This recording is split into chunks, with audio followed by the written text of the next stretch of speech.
Welcome to Transforming the Toddler Years, the podcast for conscious parents, caregivers, and educators who believe tantrums aren't terrible. They are powerful opportunities for connection, growth, and learning during the first 5 years. You'll explore how to use intentional language to raise calm, confident, and deeply connected kids, because the way we talk to kids becomes how they see themselves and engage with the world. Hi, I'm your host, Cara Tyrrell, classroom teacher turned parent educator and teacher trainer. Are you ready to nurture your children's mind, body, and spirit? Welcome, Toddler Tribe. Let's transform the toddler years together. But before we dive in, I would love if you could do me a favor. Could you scroll on down, rate the show after you listen, and leave a review, ask a question, suggest a topic? This will help me know how to better serve you, who to bring in. It will also help friends find us, other moms who need to be hearing what we're talking about together.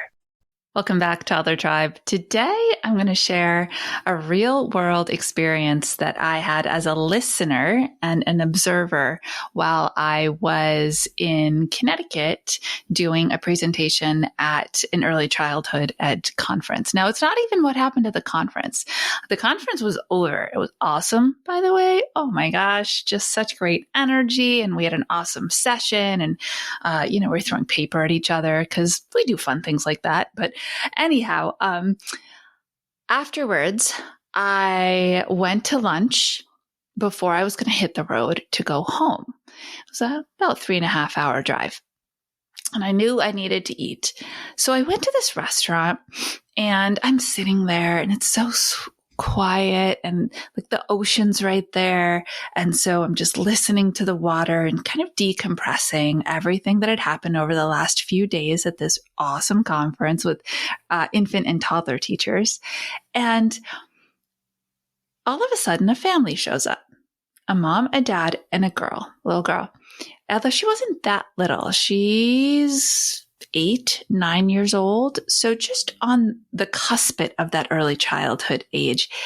And everybody sits down, everybody orders, and mom whips out her phone and starts doing something on it. Dad does not have a phone in his hand, and the little girl does not have a phone in her hand either. Now, this story isn't really about phones, but it's important that you know that as I set this up. The point of this story is how we misinterpret each other's words, right? You know, I'm all about the words. So everybody orders, they're done. And mom's doing her thing on the phone. And this little girl says, "We're all so boring today." Did you just get triggered? Maybe you did. I know I did. And that's what perked me up.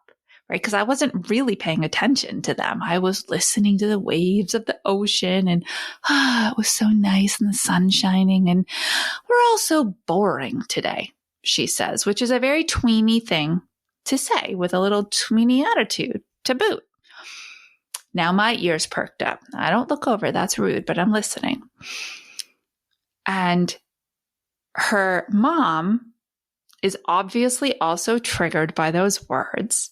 And the first thing she says back is, "Who?" Like she needs a little clarification before apparently she gets really upset, which is great, by the way. Always looking for clarification and getting curious, right? And her daughter says, "We are."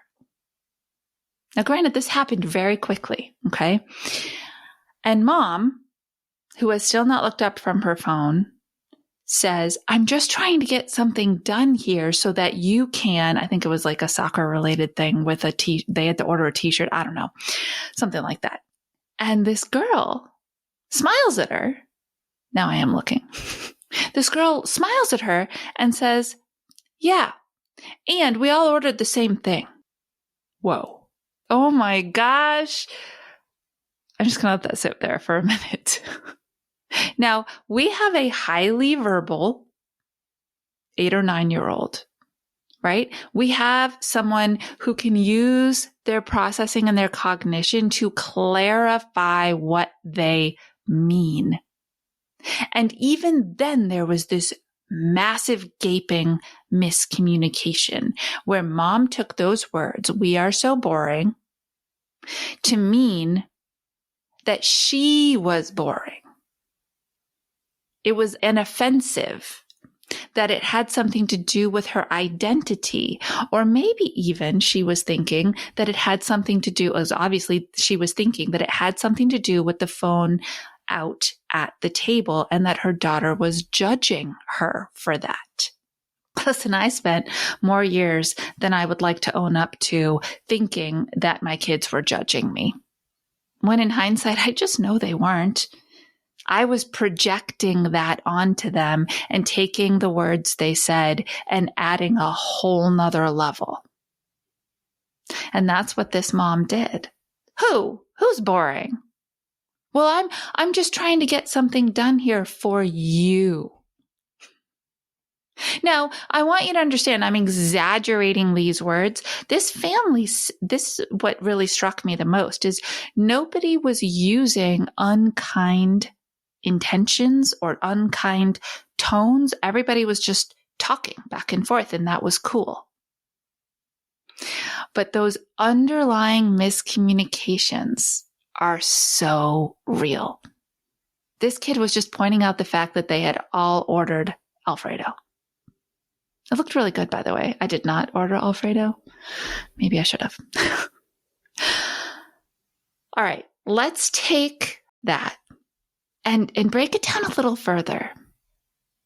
One of the things I teach in my professional development trainings and in my keynote speeches is that kids, even kids as old as her, they approach you as an adult from their heart space.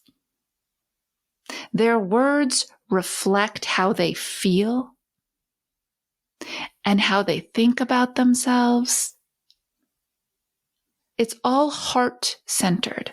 They're trying to share with you from that physiological space.